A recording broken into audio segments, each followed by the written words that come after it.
पंगुं लंघयते गिरिं यत्कृपास्तमं वन्दे परमानन्दमाधवं परमानन्दमाधवं। भगवान श्री गोपाल कृष्ण महाराज की जय।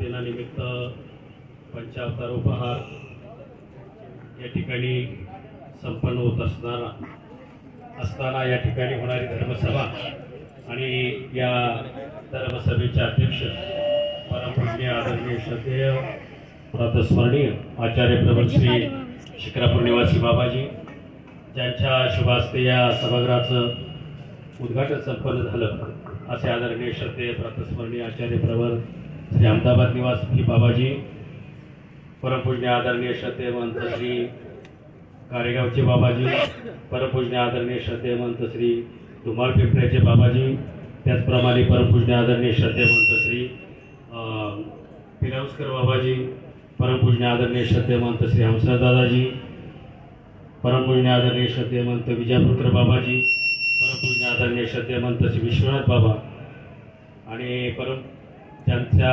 माध्यमातून या ठिकाणी सूत्रसंचलन करत आहेत परमपूज्य आदरणीय श्रद्धेय महंत श्री मुळावकर बाबाजी, परमपूज्य आदरणीय महंत श्री यवत निवासी बाबाजी, परमपूज्य आदरणीय धनंजय दादाजी, परमपूज्य आदरणीय महंत श्री गवळणकर बाबाजी, परमपूज्य आदरणीय श्रद्धेय महंत श्री दत्तराज बाबाजी, परमपूज्य आदरणीय महंत श्री आचार्य सिंदरकर बाबाजी आदी सर्व उपस्थित मान्यवर संत महंत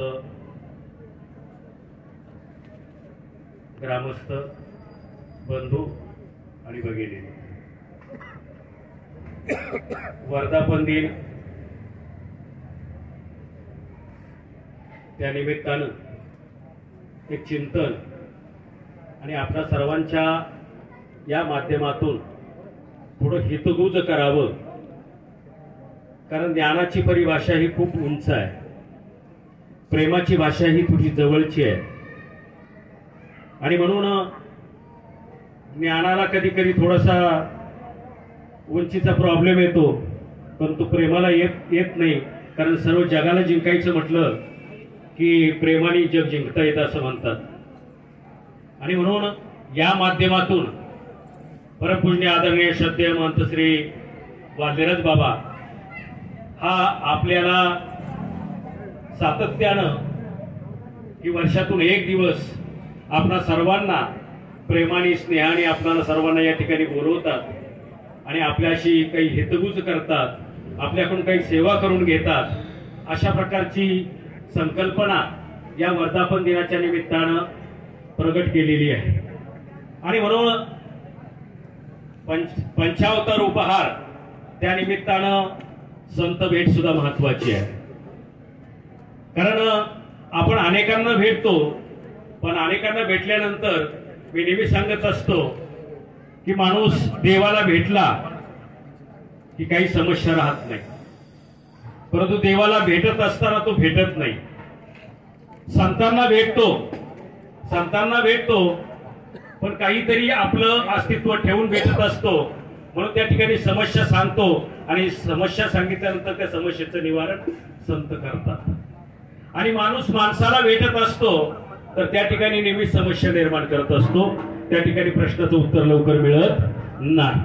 आणि म्हणून याकरता खऱ्या अर्थानं आपल्याला या माध्यमातून, आश्रमाच्या माध्यमातून, मंदिराच्या माध्यमातून एक दिवस आपण आपलं घर सोडून या आश्रमामध्ये यावं, या मंदिरामध्ये यावं आणि या ठिकाणी या साधू संतांची भेट घ्यावी आणि भेट घेत असताना खऱ्या अर्थानं ज्ञानाचं श्रवण करावं, प्रेमाचं स्नेहाचं गणित सोडवावं आणि हे गणित सोडवण्याकरता खऱ्या अर्थानं आपल्याला या ठिकाणी बाबा दरवर्षी कार्यक्रमाच्या माध्यमातून प्रथम त्यांनी सांगितलं की कार्यक्रमाचं स्वरूप, कार्यक्रम आणि करणं हे किती अवघड आहे, परंतु त्या अवघड गोष्टी सुद्धा संत सोप्या करतात आणि तुम्हा आम्हाला त्या माध्यमातून ज्ञान देण्याचं काम करत असतात।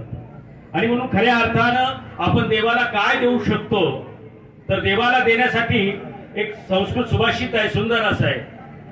आपण नेहमी म्हणत असतो, बाप कुणाचा आहे? कुणाचा आहे?